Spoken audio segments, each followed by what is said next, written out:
Hello friends, டெய்லியும் பார்த்தீங்க அப்படின்னா டிஎன்பிஎஸ்சியில் ப்ரீவியஸ் இயர் கேட்ட வினாக்கள் பார்த்துட்டே வரோம்.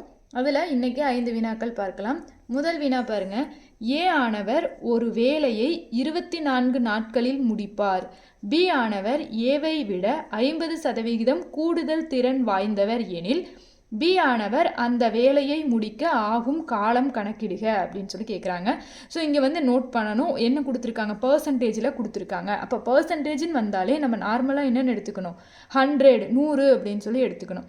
அப்போ ஏ ஆனவர் ஒரு வேலையை 24 நாட்களில் முடிப்பார் அப்படின்னா ஏங்கிறவங்க 100% அப்படின்னு சொல்லி எடுக்கிறோம் அப்படின்னா அவங்க எத்தனை நாளில் முடிப்பாங்க, 24 நாளில் முடிச்சிருவாங்க. அடுத்து பி அப்படிங்கிறவங்க வந்து எப்படி இருக்காங்க, ஏ அப்படிங்கிறவங்களை விட 50% கூடுதல் திறன் வாய்ந்தவங்களாக இருக்காங்க. இங்கே கூடுதல் அப்படிங்கிறது முக்கியமானது.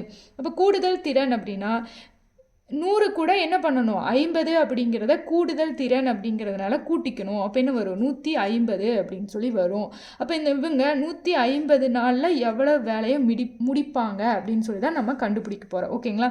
இது 100 அப்படிங்கிறது சதவிகிதம், இது வந்து சதவீதம், இவங்க எத்தனை நாட்களில் முடிக்கிறாங்க அப்படிங்கிறது. ஓகேங்களா. ஸோ இதுக்கு வந்து நம்ம ஒரு ஃபார்முலா படிச்சிருப்போம். என்ன அப்படின்னு பார்த்தீங்கன்னா ஆட்கள் இன்ட்டு நாட்கள் பை வேலை அப்படிங்கிற ஃபார்முலா படிச்சிருப்போம்.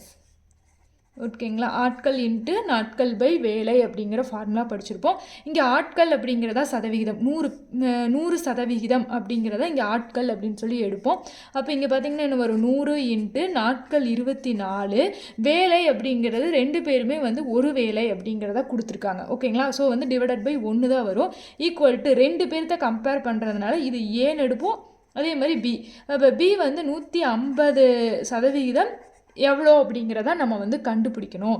அப்போ இதை போடும்போது என்ன வரும், 100 இன்ட்டு 24/150 ஈக்குவல் டு எக்ஸ். அப்போ இது சிம்பிளிஃபை பண்ணால் அது ஆன்சராக இருக்கும். 2 5 10, 3 5 15, 1 3 8 3 24, அப்போ 8 2 16. அப்போ பிங்கிறவங்க எத்தனை நாளில் வேலை முடிப்பாங்க, 16 நாளில் வேலையை முடிப்பாங்க. ஸோ இந்த மாதிரி தான் நம்ம போடுவோம். இதையே இன்னும் நம்ம ஈஸியாக போடணும் அப்படின்னா இந்த மாதிரி ஏ ஆனவர் ஒரு வேலையை இவ்வளோ நாளில் முடிக்கிறாங்க. அப்போ இன்னொருத்தங்க வந்து இவங்களதை விட இவ்வளோ கூடுதல் திறனுடையவங்களாக இருக்காங்க, இல்லை குறைந்த திறனுடையவங்களாக இருக்காங்க அப்படின்னா இந்த மாதிரி எழுதுறத அப்படியே ஆப்போசிட்டில் எழுதுவோம். எப்படி அப்படின்னு சொல்லி பார்த்தீங்கன்னா, இப்போ 100% 24 நாட்களில் ஏன்னு சொல்லி எடுத்துருக்குறோம் இல்லையா, அந்த நாட்கள் அப்படிங்கிறத மட்டும் தலைகீழாக எழுதினீங்க அப்படின்னாலே இந்த ஆன்சர் வரும். ஸோ இங்கே 150 அப்படிங்கிறது இடத்துல எவ்வளோ நாளில் முடிக்கிறாங்க, 24 நாட்கள் அப்படின்னு சொல்லிட்டு இந்த மெத்தடில் போடும்போது, இந்த 0 பாக்ஸ் மெத்தடில் போடும்போது 0 கேன்சல் ஆகிடும். 2 5 10, 3 5 15, 1 3 3 7 8 3 24. அப்போ கிராஸாக இருக்கிறது என்ன பண்ணுவோம், மல்டிபிள் பண்ணுவோம். அப்போ 8 2 16, 16 4 அப்படின்னு சொல்லிட்டு கண்டுபிடிச்சிடலாம். ஓகேங்களா. ஸோ இந்த மாதிரி நீங்கள் அண்டர்ஸ்டாண்ட் பண்ணிட்டீங்க அப்படின்னா சிம்பிளாக இந்த மாதிரி மட்டும் நீங்கள் போட்டு ஃபைன் பண்ணிடலாம். இந்த மாதிரி தான் நம்ம மெத்தட் போடுவோம். ஓகேங்களா. கிளியரா. நெக்ஸ்ட் சம் பார்க்கலாமா. அடுத்தது 2வது வினா பாருங்க. ஒரு உருளையின் மொத்த புறப்பரப்பு 880 சதுர சென்டிமீட்டர், அதன் ஆரம் 10 சென்டிமீட்டர் எனில் உருளையின் உயரம் கான் அப்படின்னு சொல்லி கேட்குறாங்க. ஸோ இங்கே என்ன கொடுத்துருக்குறாங்க, உருளையின் மொத்த புறப்பரப்பு. அப்போ உருளையின் மொத்த புறப்பரப்புக்கு நமக்கு ஃபார்முலா தெரியும். என்ன ஃபார்முலா, 2πr h+r அப்படிங்கிறதா ஃபார்முலா. இங்கே கிவனில் என்ன கொடுத்துருக்காங்க, உருளையோட மொத்த புறப்பரப்பு 880 சதுர சென்டிமீட்டர்னு கொடுத்துட்டாங்க. அடுத்தது 2 இன்ட்டு பையோட மதிப்பு 22/7ன்னு தெரியும். ஆரம் ஆர் வந்து என்னன்னு சொல்லி கொடுத்துட்டாங்க, 10 சென்டிமீட்டர் அப்படின்னு சொல்லி கொடுத்துட்டாங்க. அப்போ ஆருக்கு பொதுவாக 10. உயரம் ஹெச் தான் வந்து ஹைட் தான் நம்ம ஃபைன் பண்ணோம். ஹெச் ப்ளஸ் ஆரோட வேல்யூ 10.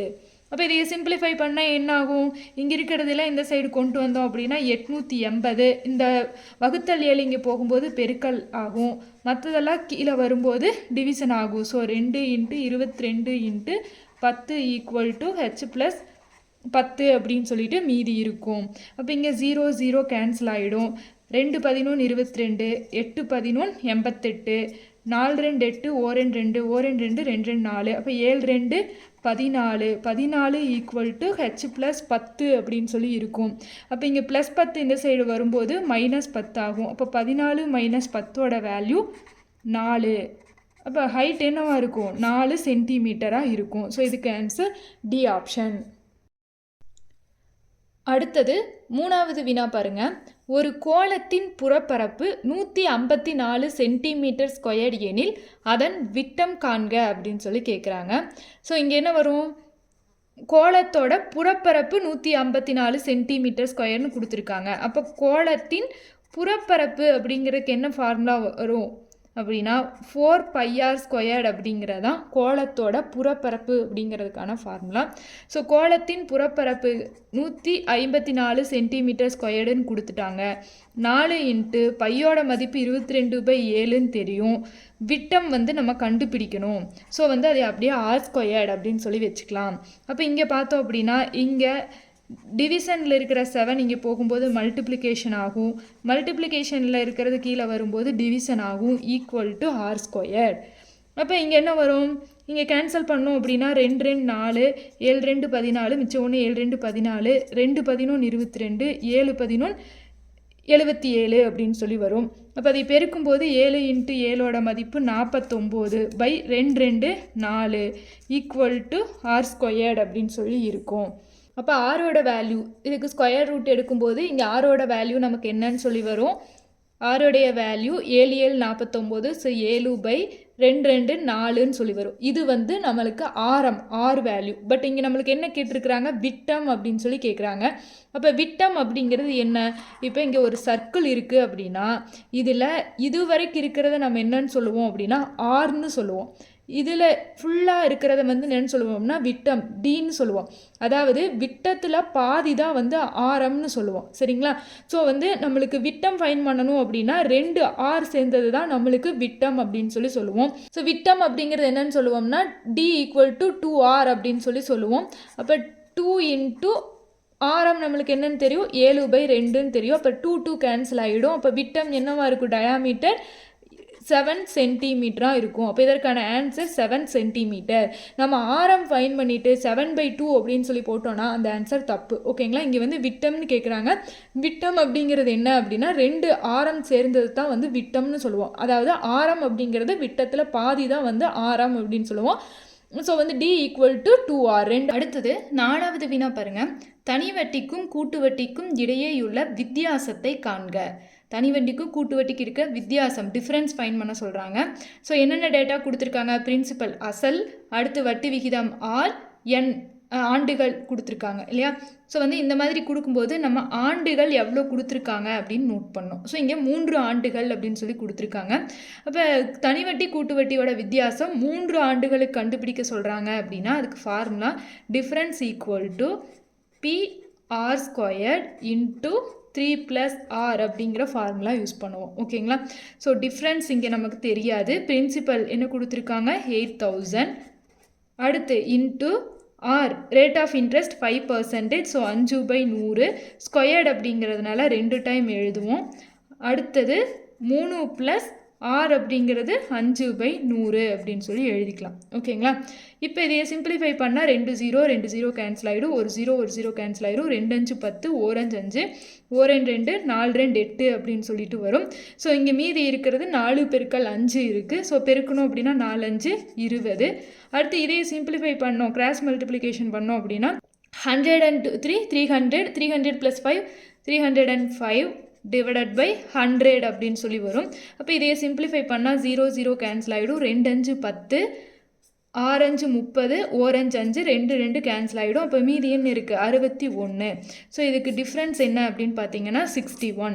சப்போஸ் உங்களுக்கு இந்த ஃபார்முலா மறந்துருச்சு அப்படின்னா நீங்கள் எப்பயும் போல் சிம்பிள் இன்ட்ரெஸ்ட்டும் காம்பவுண்ட் இன்ட்ரெஸ்ட்டும் ஃபைன் பண்ணிவிட்டு இது ரெண்டுக்கு இருக்கிற வித்தியாசம் என்ன அப்படின்னு சொல்லிட்டு காம்பவுண்ட் இன்ட்ரெஸ்ட்லேருந்து சிம்பிள் இன்ட்ரெஸ்ட்டை கழிச்சிங்க அப்படின்னா வர ஆன்சர் தான் உங்களுக்கு வித்தியாசமாக இருக்கும். ஓகேங்களா? இந்த ஃபார்முலா மறந்துடுச்சு அப்படின்னா நீங்கள் நார்மலாக போட்டுக்கோங்க. இப்படி போடும்போது நம்மளுக்கு டைம் வேஸ்ட் ஆகும். ஸோ இந்த ஃபார்முலாவை ஞாபகம் வச்சுட்டோன்னா ஈஸியாக போட்டுடலாம். ஓகேங்களா? ஓகே. அடுத்தது 5வது வினா பாருங்க. சதீஷ்குமார் என்பவர் ஒரு கடன் வழங்கு நபரிடமிருந்து ரூபாய் 52,000 ஒரு குறிப்பிட்ட தனிவட்டி வீதத்தில் கடனாக பெறுகிறார். 4 ஆண்டு கழித்து சதீஷ்குமார் 79,040 மொத்த தொகையாக செலுத்தினார் எனில் வட்டி வீதம் காண்க அப்படின்னு சொல்கிறாங்க. ஸோ இங்கே டேட்டா என்ன கொடுத்துருக்காங்க, சதீஷ்குமார் அப்படிங்கிறவங்க ஒரு கடன் கொடுக்குறவங்க கிட்டேருந்து எவ்வளோ வாங்குறாங்க, 52,000 ரூபா வாங்குறாங்க. ஸோ அந்த 52,000 அப்படிங்கிறதா அசல் பிரின்சிபல் அமௌண்ட். அடுத்தது ஒரு குறிப்பிட்ட தனிவட்டி வீதத்தில் கடனாக பெறுகிறார் 4 ஆண்டு கழித்து. ஸோ நம்பர் ஆஃப் இயர்ஸ் என்ன, 4 வருஷம். ஸோ என்னோட வேல்யூ 4. சதீஷ்குமார் 79,040 மொத்த தொகையாக செலுத்தினார். ஸோ மொத்த தொகை அமௌண்ட்டு ஏ வேல்யூ வந்து என்னன்னு கொடுத்துருக்காங்க, 79,040 திருப்பி கொடுக்குறாங்க. அப்போ நம்மளுக்கு என்ன கேட்குறாங்க, வட்டி விகிதம் என்ன அப்படின்னு சொல்லி கேட்குறாங்க. ஸோ இப்படி கேட்கும்போது இந்த மொத்த தொகை இருக்கு இல்லையா, மொத்த தொகை என்னது 79,040. இதிலிருந்து அவங்க வாங்கினாங்க இல்லையா அசல், பிரின்சிபலாக மைனஸ் பண்ணிட்டோம் அப்படின்னா நம்மளுக்கு என்ன வேல்யூ கிடச்சிரும், இன்ட்ரெஸ்ட் என்ன அப்படின்னு சொல்லி கிடச்சிரும். ஸோ மைனஸ் பண்ண என்ன வரும், 0, 4, 0, 9லேருந்து 2 போயிடுச்சு அப்படின்னா 7, 7ல் 5 போயிடுச்சு அப்படின்னா 2. ஸோ 27,040 அப்படிங்கிறதா நம்மளுக்கு இன்ட்ரெஸ்ட்டாக இருக்கும். இப்போ நம்மளுக்கு சிம்பிள் இன்ட்ரெஸ்ட்டுக்கு என்ன ஃபார்முலா தெரியும், இங்கே வந்து என்ன தான் கேட்குறாங்க, சிம்பிள் இன்ட்ரெஸ்ட்டு தான் கேட்குறாங்க, தனி வட்டி தான் கேட்குறாங்க. சரிங்களா, சிம்பிள் இன்ட்ரெஸ்ட்டுக்கு ஃபார்முலா PNR/100 அப்படின்னு சொல்லிட்டு தெரியும். இன்ட்ரெஸ்ட் என்னன்னு சொல்லி ஃபைன் பண்ணியிருக்கிறோம், 27,040 தான் இன்ட்ரெஸ்ட் அப்படின்னு ஃபைன் பண்ணிட்டோம். பிரின்சிபல் 52,000ன்னு கொடுத்துருக்காங்க. என்னோட வேல்யூ 4 இன்ட்டு 6 தான் வந்து ஃபைன் பண்ணணும், டிவைடட் பை 100. இப்போ இங்கே என்ன ஆகும், இங்கே இருக்க 2 ஜீரோவும் இந்த 2 ஜீரோவும் கேன்சல் ஆகிடும். அப்போ இங்கே பெருக்கல் இருக்கிறது கீழே வரும்போது என்ன ஆகும், வகுத்தல் ஆகும். ஸோ இதையும் வந்து நம்ம கேன்சல் பண்ணிக்கலாம். அப்போ இந்த ஜீரோவும் கேன்சல் ஆகிடும்.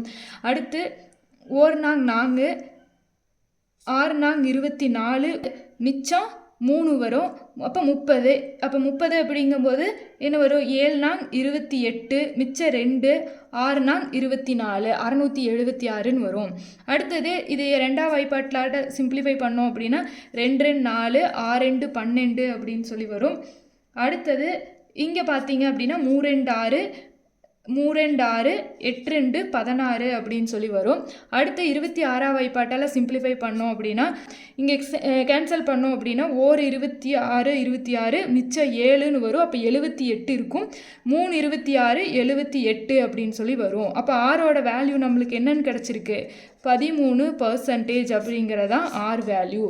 அப்போ இதுக்கான ஆன்சர் சி, 13%. உங்களுக்கு சிம்பிள் இன்ட்ரெஸ்ட் காம்பவுண்ட் இன்ட்ரெஸ்ட்டுக்கான டீட்டெயில் வீடியோ ஸ்டார்டிங்லேருந்து உங்களுக்கு வேணும் அப்படின்னா அப்டேட் பண்ணியிருக்கேன், ப்ளேலிஸ்ட்டில் இருக்குது, செக் பண்ணி பாருங்கள்.